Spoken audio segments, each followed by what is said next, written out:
चीता गरजते हुए बोला, मेरी इजाजत के बिना मेरी नदी का पानी छूने की हिम्मत कैसे हुई तुम लोगों की? तोता तुरंत सिर झुकाकर बोला, क्षमा करें महाराज, हम पास के सुंदरवन से आए हैं। चीता गरजा, चुप रहो, मेरे सामने खड़े होकर झूठ बोलने की हिम्मत मत करना, तुम लोग चोर हो। बंदर बोला, हम चोर नहीं हैं महाराज, हमारे जंगल में पानी पूरी तरह खत्म हो चुका है, जानवर प्यास से मर रहे हैं। गधा बोला, हाँ महाराज, हम सिर्फ थोड़ा पानी लेने आए थे, कृपया हमें जाने दीजिए। चीता हंसते हुए बोला, इस जंगल में कृपा नाम की कोई चीज नहीं है, यहाँ सिर्फ ताकत का कानून चलता है। तोता बोला, महाराज, हमारे जंगल के छोटे छोटे बच्चे पानी के बिना तड़प रहे हैं। चीता बेरहमी से बोला, तो मरने दो उन्हें, मुझे क्या फर्क पड़ता है, यह नदी और यह जंगल सब मेरा है। तोता ने साहस करके कहा, लेकिन महाराज, पानी तो प्रकृति की देन है, उस पर किसी एक का अधिकार कैसे हो सकता है? चीता गुस्से से दहाड़ा, चुप रहो, मेरे सामने ज्ञान मत बांटो।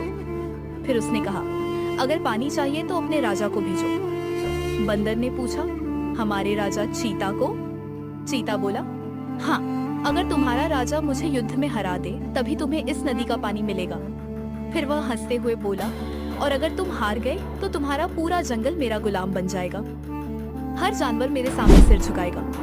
तोता ने कहा, ठीक है महाराज, हम आपका संदेश अपने राजा तक पहुंचा देंगे। चीता ने कहा, और अपने उस कमजोर राजा से कह देना कि चीता उसका इंतजार कर रहा है। तीनों दोस्त समझ चुके थे कि अब यह सिर्फ पानी की लड़ाई नहीं रही थी, अब दो जंगलों की किस्मत दांव पर लग चुकी थी। दूसरी तरफ सुंदरवन के दरबार में चीता चिंतित बैठा था। अब तक वे तीनों लौटकर क्यों नहीं आए? कहीं उनके साथ कुछ बुरा तो नहीं हुआ? तभी तीनों दोस्त भागते हुए चीता के पास पहुंचे। चीता ने पूछा, क्या? चीता ने नदी की ओर देखा और कहा, पानी तो बहुत है, लेकिन वह डरपोक चीता कहाँ है? तभी जंगल की झाड़ियां जोर जोर से हिलने लगी। अचानक दूसरा चीता उनके सामने आ खड़ा हुआ। चीता ने सामने वाले चीते को देखते हुए कहा, तो यही है सुंदरवन का राजा?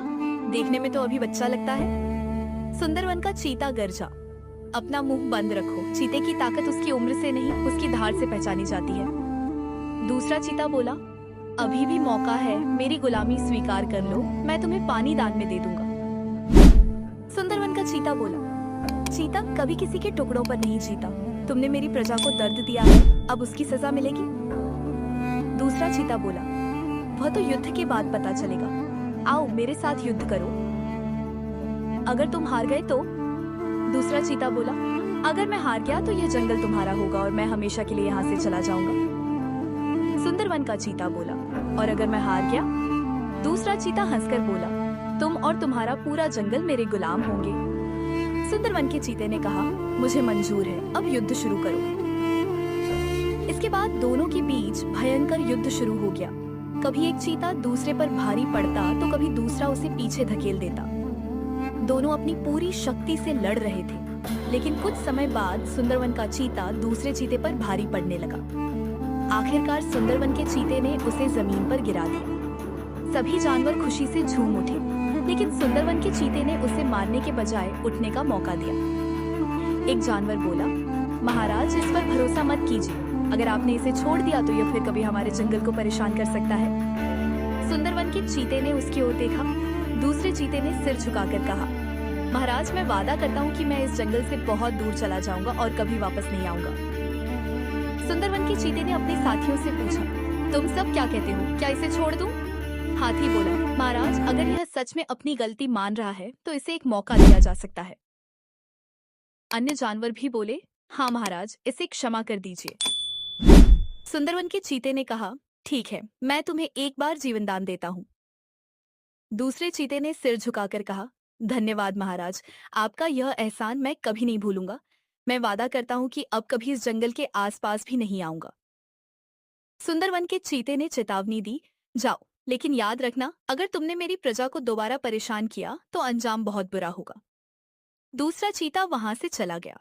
अब नदी का पानी सुंदरवन के सभी जानवरों के लिए खुला था। बंदर खुशी से बोला, हमारी मेहनत सफल हुई, अब हमारे जंगल में पानी की कोई कमी नहीं होगी।